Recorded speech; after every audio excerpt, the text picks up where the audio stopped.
분명히 내가 받기로 한 월급이 얼마인데 근데 항상 통장에 찍히는 금액은 차이가 너무 많이 납니다.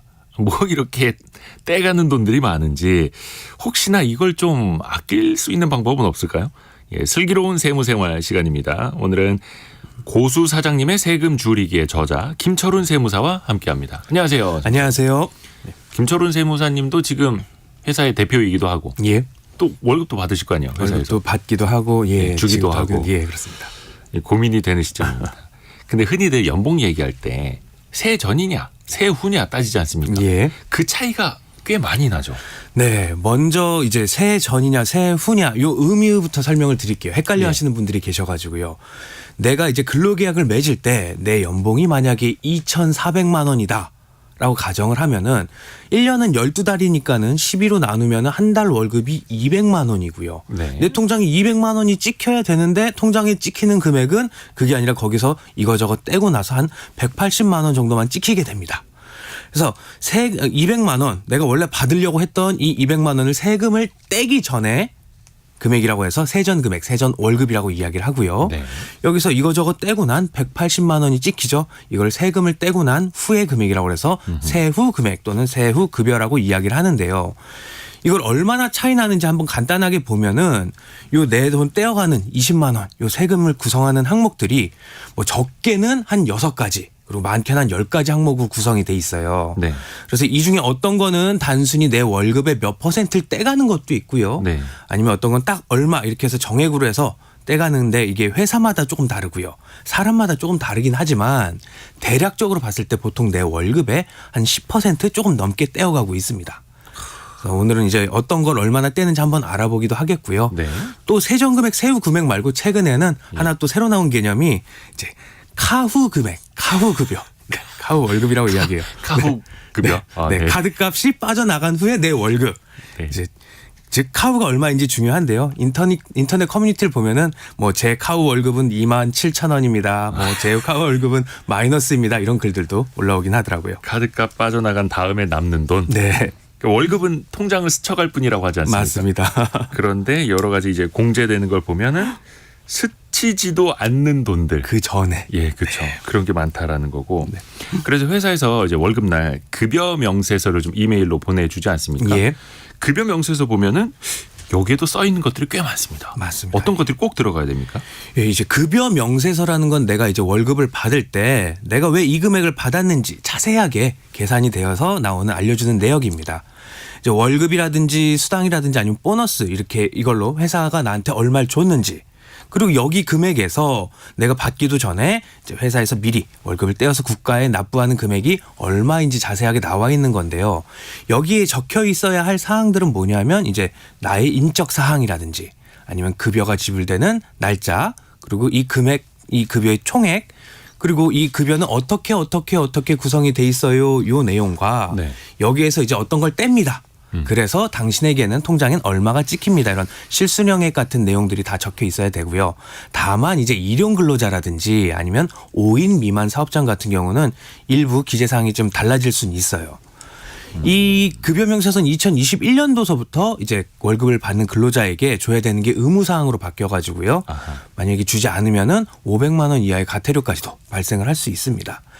예전에 이제 종이로 주긴 했는데 이제는 최근에는 카톡이나 문자나 이메일로도 많이 받죠. 이런 전자문서로도 보내줘도 됩니다. 회사에서 급여 명세서를 근로자에게 안 보내주면 네. 과태료 대상이 되는 거네요. 네. 이야. 어찌됐든 간에 급여 항목과 공제 항목이 있는 건데 네. 당신에게 주는 돈과 아예 뗀 돈이 뭔지를 알도록 네.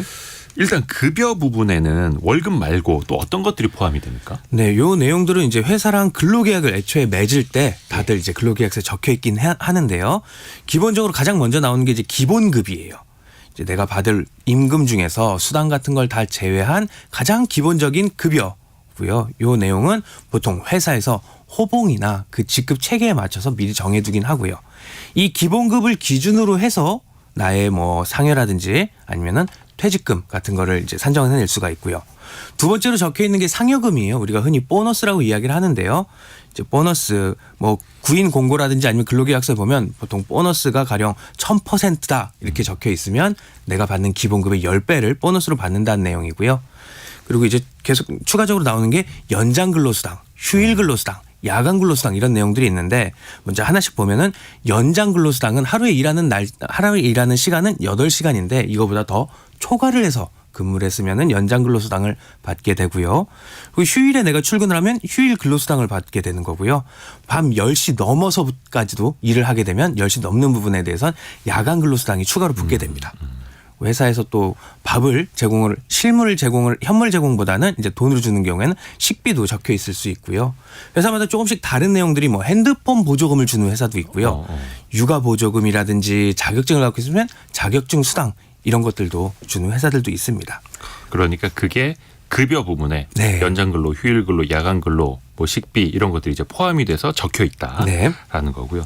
반대로 또 중요한 건 이겁니다. 내가 받기도 전에 뭐 떼갔는지 알아야 되는데 네, 맞아요. 공제 항목에 뭐가 들어가는 거예요? 네, 이제 회사에서 나에게 돈을 주기도 전에 떼가는 부분이기 때문에 기분 안 좋은 부분이긴 한데요. 이게 이제 사장님 잘못이 아니라 국가에서 사장에게 의무를 부여했어요. 네. 직원에게 월급을 줄 때 월급 다 주지 말고 미리 세금 어느 정도 띄어서 이제 사장님이 대신 직원 대신해서 납부를 해라라는 내용이에요. 이건 나라에서 시킨 거죠. 맞습니다. 떼고 주세요. 어떤 거 떼고 줘야 됩니까? 먼저 4대 보험부터 살펴보면은요. 첫 번째로 국민연금 같은 경우는 이제 내가 나중에 나이가 들어서 노령으로 일을 못 한다거나 사고나 질병으로 소득 활동이 어려울 때를 대비해서 이제 기본 생활 유지가 가능하게 제공하는 연금을 대비해서 국민연금을 한번 떼고요. 또 아파서 병원 갈 때를 대비해서 이제 건강보험도 떼게 되고요.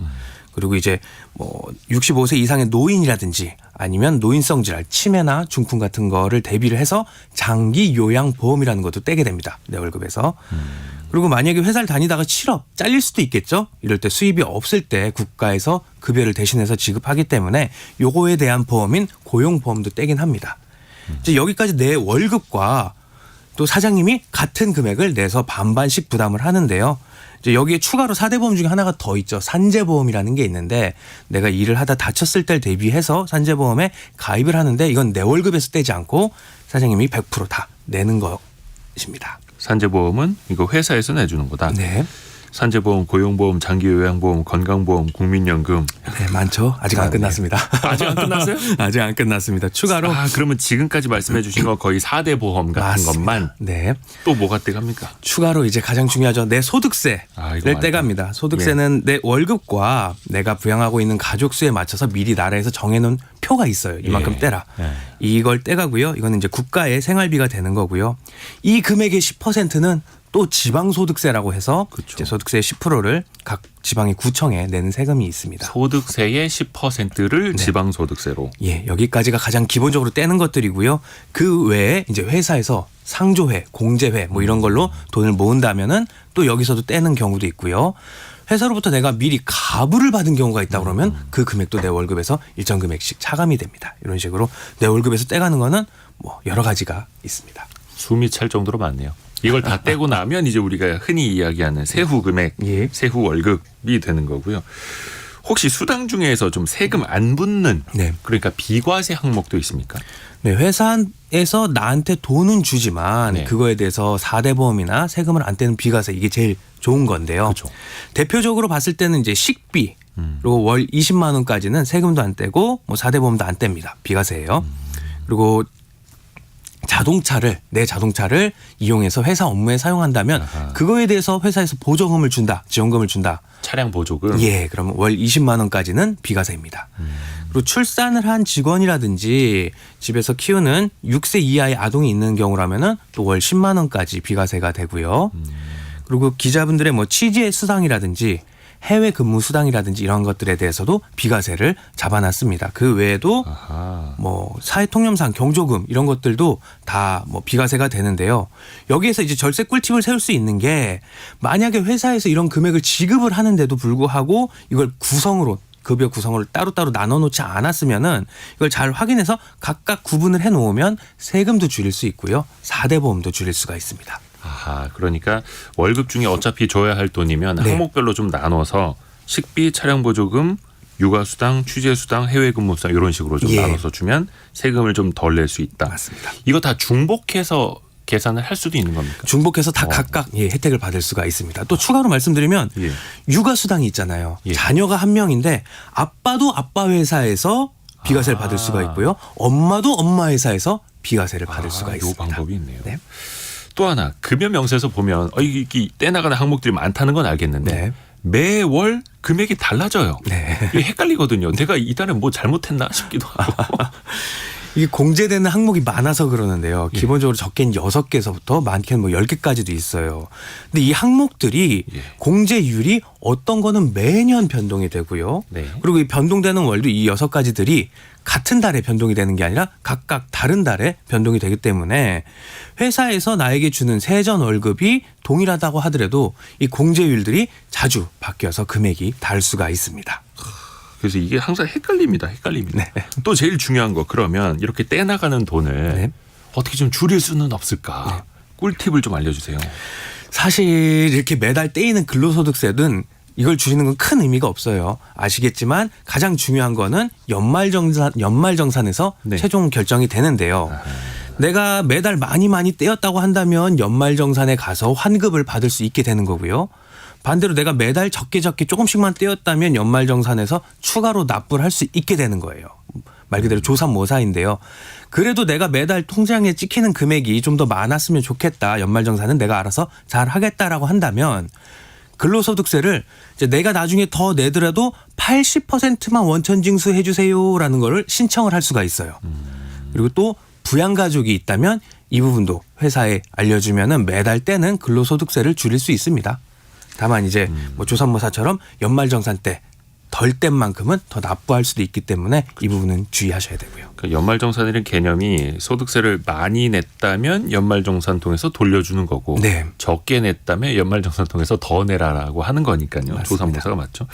아마 지금쯤이면 직장인들 대부분 연말정산 끝냈어야 하는 시기죠. 뭐 제출은 어느 정도 끝냈어야 되고요. 그 부분이 반영이 돼서 내가 받을 2월 달분 월급에서 예. 이제 뭐 더 낸다든지 아니면 돌려받는다든지 결정이 됩니다.